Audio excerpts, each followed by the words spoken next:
अस्सलाम वालेकुम प्यारे बच्चों, मैं आपकी उर्दू टीचर इशरत मोहिद्दीन BHS कुलीगाम। उम्मीद करती हूँ आप सब खैर व आफ़ियत से होंगे, अपने घरों में महफूज होंगे। आए अब हम अपने मौजू की तरफ चलते हैं। प्यारे बच्चों, आज हमारा मौजू है इशार की तशरीह। आपकी उर्दू किताब में सबसे पहले मीर तकी मीर की लिखी हुई गज़ल है, आपने वो देखा भी होगा। तो चलिए आज हम मीर तकी मीर की पहली गज़ल का पहला शेर जो है इसकी तशरीह करेंगे।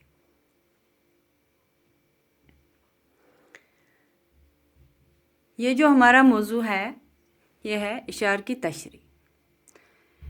यहाँ पे ये किसकी गज़ल है? मीर तकी मीर की पहली गज़ल का पहला शेर क्या है?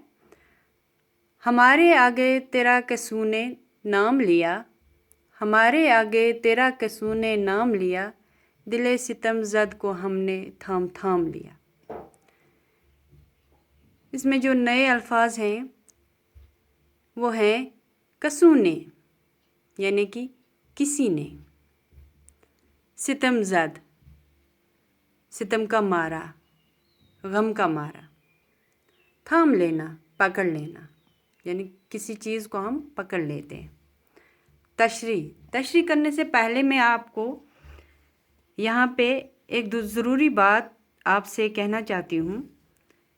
जब भी हम किसी शेर की तशरीह करते हैं तो हमें पहले समझना है कि ये किस शायर की गज़ल है, किस से लिया गया है, किस शायर की गज़ल से लिया गया है। फिर हम सबसे पहले शायर का नाम लिखेंगे, जैसे कि मैंने लिखा है ये मीर साहब की गज़ल है, इसलिए मैंने यहाँ पे मीर साहब का नाम लिखा है।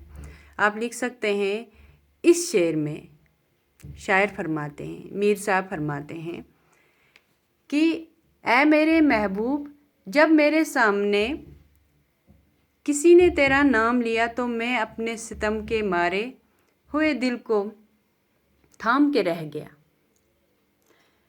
तुम्हारा नाम सुनकर मेरे दिल की किरण फूटी कि शायद अब तुम्हारी नज़र अनायत मुझ पर होगी।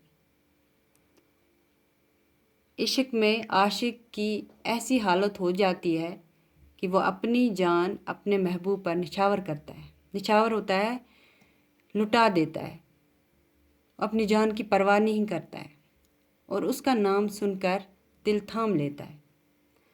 प्यारे बच्चों, हम इश्क अपने अल्लाह मियाँ से भी कर सकते हैं, करते हैं। कुछ लोग ऐसे हैं जिनको बहुत प्यार होता है अपने अल्लाह मियाँ से, वो उन्हें अपना आशिक समझते हैं, उनसे इश्क करते हैं और जो उन्होंने रास्ता दिखाया है उसी पे चलते हैं।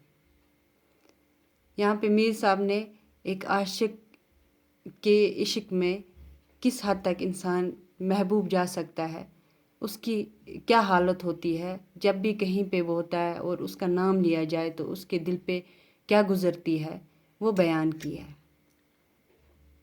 अब आप समझ गए होंगे कि किस तरह हम अशार की तशरीह करते हैं।